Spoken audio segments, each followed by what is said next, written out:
Hello दोस्तों, आज हम आपके साथ एक बहुत महत्वपूर्ण टॉपिक डिस्कस करेंगे जिसका नाम है इंडस्ट्रियल पॉलिसी ऑफ इंडिया, यानी कि भारत के औद्योगिक नीति। देखिए, जो इंडस्ट्रियल पॉलिसी है उसका मेन मकसद क्या होता है? देश का विकास करना। इंडस्ट्री में लोग काम करेंगे तो फिर जो है लोगों को रोजगार मिलेगा, गरीबी घटेगी, इनकम बढ़ेगा, समावेशी विकास होगा, एक्सपोर्ट होगा। ये सब जो है इंडस्ट्रियल पॉलिसी का मेन मकसद रहता है। लेकिन जब देश आज़ाद हुआ था तो हालात कुछ और थे।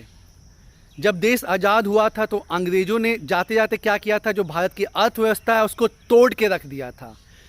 तो इसलिए जो इंडियन कंपनीज़ है उसको बढ़ावा देने के लिए नेहरू ने ये तय किया कि जो भारत है वो एक बंद अर्थव्यवस्था रहेगा, क्लोज इकोनॉमी रहेगा, जहाँ पे विदेशी कंपनियां आके व्यापार नहीं कर सकेंगी। और आपको आयात अगर करना भी या इंपोर्ट करना है तो जो ज़रूरत के सामान है बस वही करना है, जैसे फूड ग्रेन्स हो गया या फिर और कुछ जो एकदम ज़रूरी की चीज़ें हो गई उनको बस आयात करना है। बाकी अगर आप कोई चीज़ इंपोर्ट करेंगे तो आपको उस पर हैवी कस्टम ड्यूटी देना होगा। तो ये बैकग्राउंड रहा हमारे मतलब इकोनॉमी का। तो इसलिए जब पहली इंडस्ट्रियल पॉलिसी आई, औद्योगिक नीति, तो हमने क्या किया कि हमने जो है स्मॉल एंड कॉटन इंडस्ट्री पे फोकस रखा और हर चीज़ जो है वो सरकार के हाथ में रखी। कहने को तो हमने मिक्स इकोनॉमी अपनाया, मिश्रित अर्थव्यवस्था अपनाया, क्योंकि हम जो है रशिया से बहुत ज़्यादा प्रभावित थे, जो कि एक समाजवाद कंट्री था, सोशलिस्ट कंट्री था। तो हमने जो है मिक्स इकोनॉमी अपनाया जहाँ पे बहुत पब्लिक सेक्टर और प्राइवेट सेक्टर होगा, लेकिन बस नाम के लिए। क्योंकि आप सभी जानते होंगे कि जब तक देश का हालत ख़राब नहीं हो गया 1990 तक, तब तक जो है प्राइवेट सेक्टर का दबदबा रहा। 1991 के बाद से ही हम देखेंगे कि जो है प्राइवेट सेक्टर जो है वो इम्पॉर्टेंट भूमिका में आता है। तो चलिए अब स्टार्ट करते हैं। 1948 में जो है पहला इंडस्ट्रियल पॉलिसी आया भारत का, श्यामा प्रसाद मुखर्जी द्वारा ये प्रस्तुत किया गया और इंडस्ट्रीज़ को 4 कैटेगरी में डिवाइड किया गया। पहला स्ट्रेटजिक इंडस्ट्रीज, जिसमें arms and ammunition, atomic energy और रेलवे को रखा गया। इसको क्या बोला गया? Strategic industries. इसमें जो है सेंट्रल का पूरा कंट्रोल था। जो दूसरी कैटेगरी रही उसको बेसिक इंडस्ट्रीज़ बोला गया या की इंडस्ट्रीज़ बोला गया, जिसमें बोथ पब्लिक सेक्टर और प्राइवेट सेक्टर रहेंगे, लेकिन 10 साल के बाद जो है उसका नेशनलाइजेशन कर दिया जाएगा। इसमें कौन कौन से सेक्टर थे? कोल, आयरन ओर एंड स्टील, उसके बाद जो है aircraft manufacturing, ship manufacturing, wireless Telegram जो हो गया वो सब चीज़ हो गया, और उसके बाद जो है मिनरल, ये सब जो है बेसिक इंडस्ट्रीज या की इंडस्ट्रीज में इसको रखा गया। उसके बाद जो थर्ड कैटेगरी हुई वो हुआ कंट्रोल्ड प्राइवेट सेक्टर। मतलब वो प्राइवेट सेक्टर उसको देखेंगे तो, लेकिन सरकार का उस पर कंट्रोल रहेगा, उसका रेगुलेशन रहेगा सरकार का। तो उसमें कंज्यूमेबल गुड्स रखे गए, जैसे कि शुगर हो गया, टेक्सटाइल हो गया, रबर हो गया, ये सब चीज़ों को जो है उस कैटेगरी में रखा गया। उसमें मतलब टोटल 18 इंडस्ट्रीज़ रखे गए। पहले में रखा गया स्ट्रेटजिक इंडस्ट्रीज़ में 3, उसके बाद जो रखा गया आपका बेसिक इंडस्ट्रीज़ में 6, उसके बाद जो आपका कंट्रोल प्राइवेट सेक्टर हो गया उसमें रखा गया 18, और जो बच गया उसको फिर 4th कैटेगरी में रखा गया, जिसमें कोऑपरेटिव सेक्टर भी आ गया। तो जैसे कि मैंने कहा कि हालांकि भारत ने मिक्स इकोनॉमी अपनाया था शुरुआत में, मिश्रित अर्थव्यवस्था, लेकिन बस वो पेपर पे था, क्योंकि हर चीज़ पे सरकार का कंट्रोल था, हर चीज़ सरकार डिसाइड करती थी। अब इस इंडस्ट्रियल पॉलिसी को इम्प्लीमेंट करने के लिए क्या किया गया? Industrial development and regulation act बनाया गया 1951 में, और वहीं पे लाइसेंस राज का प्रावधान रखा गया कि जो भी प्राइवेट कंपनी कुछ काम स्टार्ट करेगी तो उसको जो है लाइसेंस लेना पड़ेगा। सरकार डिसाइड करेगी कि वो कितना प्रोडक्शन करेगा, कितना में बेचेगा। सोचिए, जब इतना लिमिटेशन रहेगा तो आपको लगता है कि प्राइवेट सेक्टर कुछ बढ़ पाएगा? चलिए, 1947 से लेकर 1991 तक, मतलब जब तक देश में जो है इकोनॉमिक रिफॉर्म नहीं हुआ, सबसे महत्वपूर्ण जो इंडस्ट्रियल पॉलिसी, औद्योगिक नीति जो रही वो 1956 की रही। आप जानते ही होंगे कि 1956 में जो है सेकेंड 5 ईयर प्लान का जो है शुरुआत हुआ महालनोबिस मॉडल पे, जिनका मेन फोकस था कि देश का विकास तभी हो सकता है जब इंडस्ट्री का विकास होगा। जो फर्स्ट 5 ईयर प्लान था उसमें फोकस एग्रीकल्चर पे था, कृषि पे था, लेकिन जो सेकेंड 5 ईयर प्लान आया 1956 में, उस पर फोकस कहाँ रहा? इंडस्ट्रीज पे रहा। तो यही चीज़ हमको इंडस्ट्रियल पॉलिसी 1956 में भी देखने को मिलेगी कि सरकार जो है हैवी इंडस्ट्रीज़ पे फोकस करती है और इंडस्ट्रीज़ को 3 कैटेगरी में बांटा जाता है, schedule A, schedule B, schedule C. Schedule A जो है इसमें पूरी तरह गवर्नमेंट का कंट्रोल रहता है, सेंट्रल गवर्नमेंट का, और इसमें 17 इंडस्ट्रीज़ को रखा जाता है जिसमें arms and ammunition, atomic energy, railway, coal, iron and steel, aircraft manufacturing, ship manufacturing, telegram, telephone, उसके बाद आपका मिनरल ऑयल, ये सब रहता है। उसके बाद जो शेड्यूल बी है इसमें बोथ पब्लिक सेक्टर और प्राइवेट सेक्टर, और इसमें जो है 12 इंडस्ट्रीज़ को रखा गया और इसके लिए लाइसेंस लेना ज़रूरी था। उसके बाद शेड्यूल सी में जो है प्राइवेट सेक्टर को दिया गया, उसके लिए भी लाइसेंस लेना ज़रूरी हो गया, यानी कि शेड्यूल बी और शेड्यूल सी के लिए जो है लाइसेंस लेना ज़रूरी हो गया।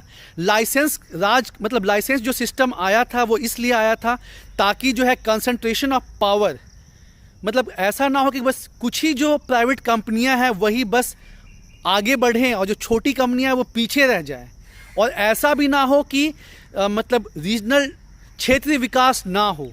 मतलब अच्छे अच्छे चीज़ों के लिए जो है लाइसेंस सिस्टम किया गया था, लेकिन हुआ क्या, उल्टा ही हो गया। मतलब लाल फीताशाही, करप्शन बहुत ज़्यादा बढ़ गया।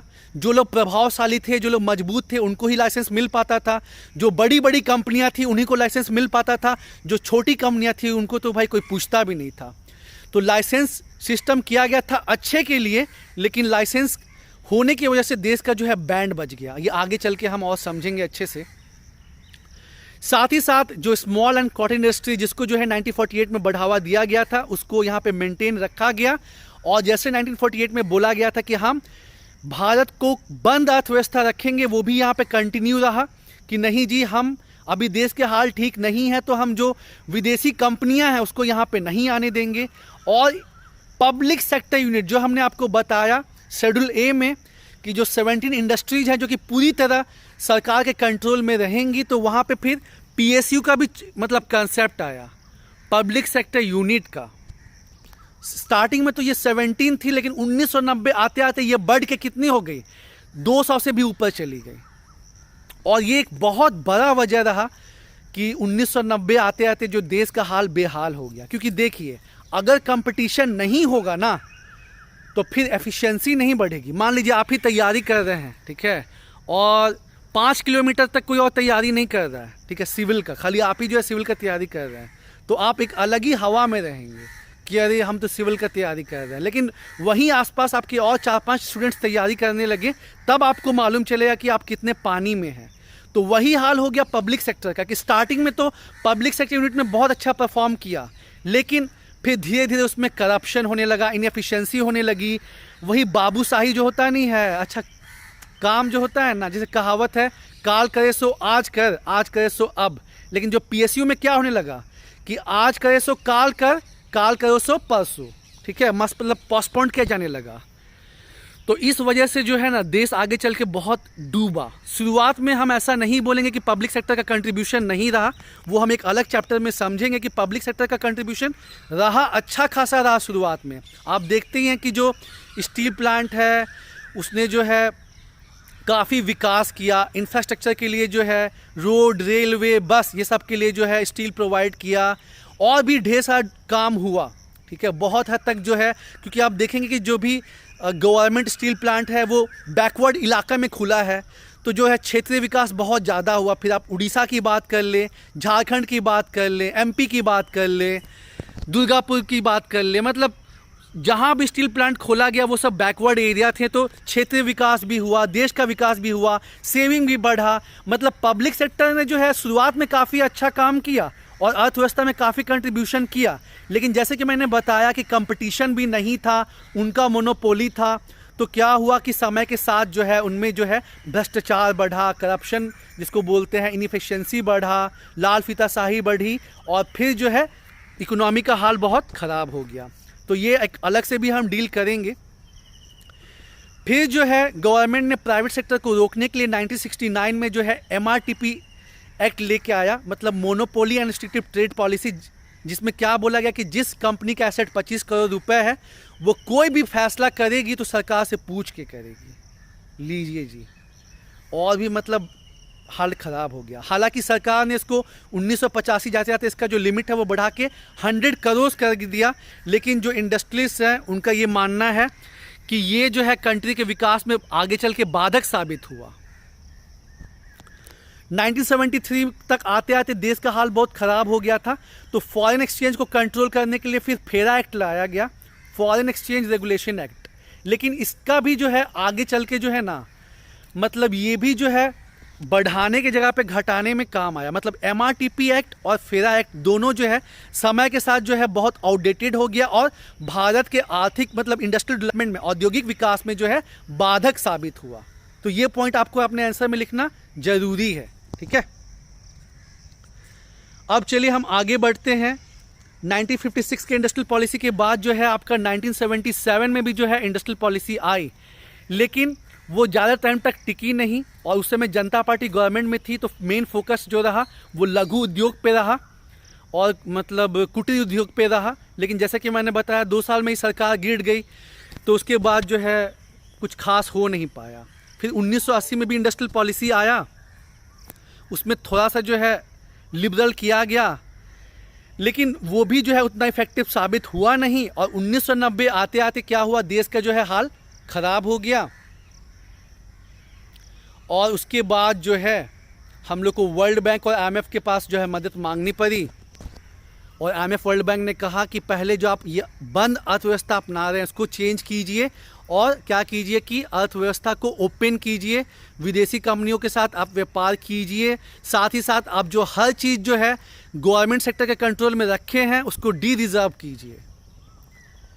तो उसके बाद न्यू इंडस्ट्रियल पॉलिसी आई जब PV नरसिम्हा राव जो है वो प्रधानमंत्री थे और जो मनमोहन सिंह है वो वित्त मंत्री थे। और मनमोहन सिंह ने एक बहुत अच्छा डायलॉग दिया था कि नो फोर्स ऑन अर्थ, ज़मीन पे ऐसी कोई भी ताकत नहीं है, कैन स्टॉप एन आइडिया, उस आइडिया को रोक नहीं सकती, हुज टाइम हैज़ कम, जिसका समय आ गया है। मतलब पृथ्वी पे कोई भी ऐसी ताकत नहीं है जो उस आइडिया को रोक ले जिसका समय आ गया है, ठीक है। उसके बाद जो है देश में बहुत सारे सुधार किए गए। गवर्नमेंट ने जो है LPG मॉडल को अपनाया, यानी कि लिबरलाइजेशन, प्राइवेटाइजेशन और ग्लोबलाइजेशन, यानी कि उदारीकरण, निजीकरण और वैश्वीकरण। इसके अंदर क्या किया गया कि जैसे मान लीजिए कि पहले 17 इंडस्ट्रीज जो है वो रिजर्व थे सेंट्रल गवर्नमेंट के लिए, उसको घटा के पहले 8 किया गया और अब तो घट के 2 हो गया है। मतलब एटॉमिक एनर्जी और रेलवे, अब रेलवे भी देखिए प्राइवेटाइजेशन की तरफ बढ़ रहा है। फिर जो है लाइसेंस राज को ख़त्म कर दिया गया, बस कुछ ही चीज़ों के लिए लाइसेंस लेना भी अनिवार्य है, जिसमें आपका अल्कोहल है, उसके बाद टोबैको प्रोडक्ट्स है, उसके बाद आपका electronic, aerospace and defence industry है, उसके बाद जो है इंडस्ट्रियल हजार्डस वेस्ट है। ये सब चीज़ के लिए आपको लाइसेंस लेना जरूरी है। बाकी लाइसेंस आज को ख़त्म कर दिया गया। MRTPC एक्ट को भी ख़त्म कर दिया गया। फॉरेन ट्रेड को बढ़ावा दिया गया। जो कस्टम ड्यूटी 300% तक लगती थी उसको मतलब घटा के बहुत कम कर दिया गया। और जो कंपनी, इंडियन कंपनी एक्सपोर्ट करती हैं उनको एक्सपोर्ट सब्सिडी देने लगी। विदेशी व्यापार को बढ़ावा दिया गया। साथ ही साथ जो है स्टॉक मार्केट में जो है लिस्टिंग का प्रावधान हुआ, सेबी का गठन किया गया, बैंकिंग रिफॉर्म किया गया। तो ये सब बदलाव किया गया और जो इंडस्ट्रियल पॉलिसी आई उसको न्यू इंडस्ट्रियल पॉलिसी 1991 बोला गया, जो कि बहुत महत्वपूर्ण है। इसमें डी रिजर्वेशन किया गया, जिसे हमने बताया 17 से 8 और फिर 8 से 2। साथ ही साथ लाइसेंस राज खत्म कर दिया गया accept in few sectors. Foreign trade को बढ़ावा दिया गया। MRTP एक्ट को ख़त्म कर दिया गया। प्राइवेट सेक्टर को जो है फिर अच्छे से जो है मतलब इंकरेज करने के लिए ढेर सारा चीज़ जो है किया जाने लगा। तो ये सब हुआ industrial policy, new industrial policy 1991 में। लेकिन फिर भी जो है समस्या ख़त्म नहीं हुई। इंडस्ट्रियल सेक्टर में सुधार तो हुआ, लेकिन बहुत सारा क्लियरेंस चाहिए होता था। आपको ज़मीन लेना सबसे बड़ा प्रॉब्लम है, क्योंकि आप जानते ही हैं कि यहाँ मैक्सिमम लोग जो है वो खेती पे निर्भर हैं। तो बिना ज़मीन लिए तो इंडस्ट्री कैसे सेटअप होगा। और चूंकि जो है उनको प्रॉपर कंपनसेशन नहीं मिलता था, उनका प्रॉपर रिहेबिलिटेशन नहीं होता था, तो इसलिए जो है वो लोग ज़मीन देने को तैयार नहीं होते थे। तो ये एक बहुत बड़ी समस्या रही। प्लस करप्शन जो है वो इंटैक्ट रहा। तो इसी वजह से हम क्या देखते हैं कि हमारा जो इंडस्ट्रियल सेक्टर है वो रिफॉर्म होने के बावजूद उतना विकास नहीं कर पाया। आज देखिए लगभग 30 साल होने को है रिफॉर्म को, उसके बावजूद जो है मैन्युफैक्चरिंग सेक्टर का जो कंट्रीब्यूशन है अभी जाके जो है 30% हुआ है। और वही सर्विस सेक्टर जो उस समय 30% के आसपास था वो बढ़ के देखिए अभी 54% पहुंच गया है, क्योंकि सर्विस सेक्टर के लिए उतना क्लियरेंस की ज़रूरत नहीं था। इसमें तो ज़मीन का मतलब क्लियरेंस लीजिए, तब जाके जो है पॉल्यूशन क्लियरेंस लीजिए, मतलब बहुत ज़्यादा समस्या थी। यही एक बड़ी वजह रही कि रिफॉर्म होने के बावजूद हमारा जो इंडस्ट्रियल सेक्टर है वो डेवलप नहीं हो सका। और जितने लोग इंडस्ट्रियल सेक्टर में काम कर सकते हैं, मतलब जो मान लीजिए कम पढ़ा लिखा है वो भी जो है इंडस्ट्री में 4th ग्रेड का काम कर सकता है, लेकिन सर्विस सेक्टर में ऐसा नहीं है, क्योंकि सर्विस सेक्टर के लिए आपको अच्छी शिक्षा होना अनिवार्य है। तो 1991 के बाद एक बड़ा ट्रांसफॉर्मेशन देखने को मिला भारतीय अर्थव्यवस्था में, कि प्राइमरी सेक्टर तो पहले डेवलप था ही, मतलब जो कृषि क्षेत्र है, उसके बाद इंडस्ट्री सेक्टर का विकास नहीं हुआ, सर्विस सेक्टर का विकास हुआ। और ये बहुत बड़ा पैराडॉक्स है हमारे अर्थव्यवस्था के लिए। इसीलिए जो है गवर्नमेंट, अभी आप देख रहे होंगे, मेड इन इंडिया और स्किल इंडिया ये सब चीज़ पे फोकस करती है, ताकि हमारा जो इंडस्ट्रियल सेक्टर है, मैन्युफैक्चरिंग सेक्टर है, वो बढ़े और जो कृषि पे प्रेशर है वो घटे। आप देखते होंगे कि जो कृषि का काम है वो 5 लोग कर सकते हैं, लेकिन वहाँ पे 15 लोग लगे हैं, जिसको हम क्या बोलते हैं, डिसगाइज अनएम्प्लॉयमेंट। तो देश की तरक्की तभी होगी जब जो इंडस्ट्रियल सेक्टर है वो बढ़ेगा। आप चाइना को देख लीजिए, साउथ ईस्ट एशियन को कंट्रीज़ को देख लीजिए, सब जगह जो है 40% के आसपास कंट्रीब्यूशन है मैन्युफैक्चरिंग का, 40 से 50% के आसपास है। और हम लोग का बहुत मेहनत करने के बाद अभी जाके जो है 30% हुआ है। अगर 6-7 साल पहले की बात करें तो ये 20% 22% के आसपास रुका हुआ था। फिर गवर्नमेंट जो है 2011 में नेशनल मैन्युफैक्चरिंग पॉलिसी लेके आई, जिसका मकसद था कि 2022 तक हमको जो है 100 मिलियन जॉब्स क्रिएट करने हैं।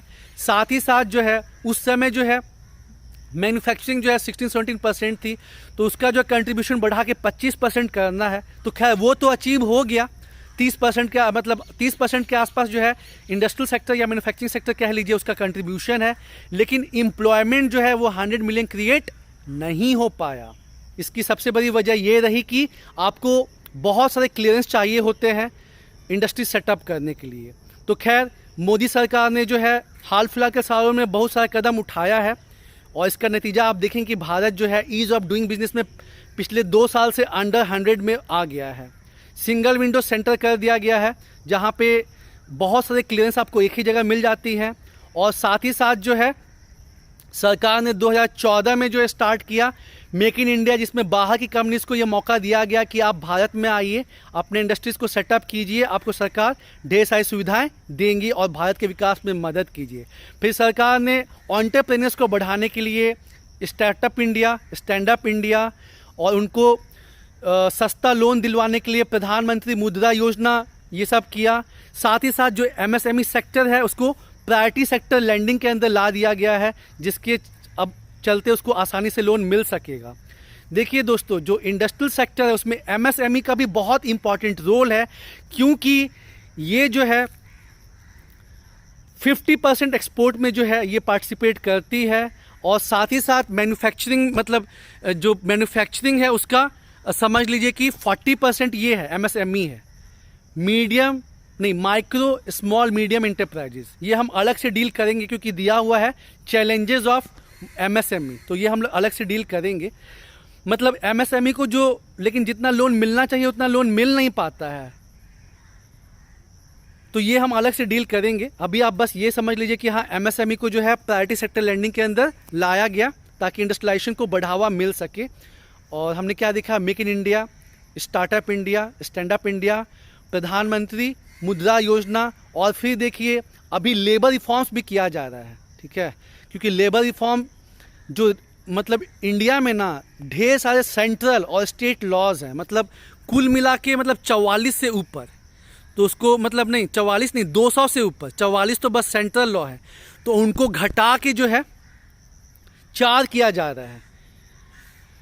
तो ये भी एक बहुत अच्छी पहल है जो कि आगे चल के इंडस्ट्रियलाइजेशन को बहुत मदद करेगी। और ये बहुत हाई टाइम है कि गवर्नमेंट एक नई इंडस्ट्रियल पॉलिसी लाए, तब जाके जो है भारत का संपूर्ण विकास हो सकेगा। थैंक यू दोस्तों।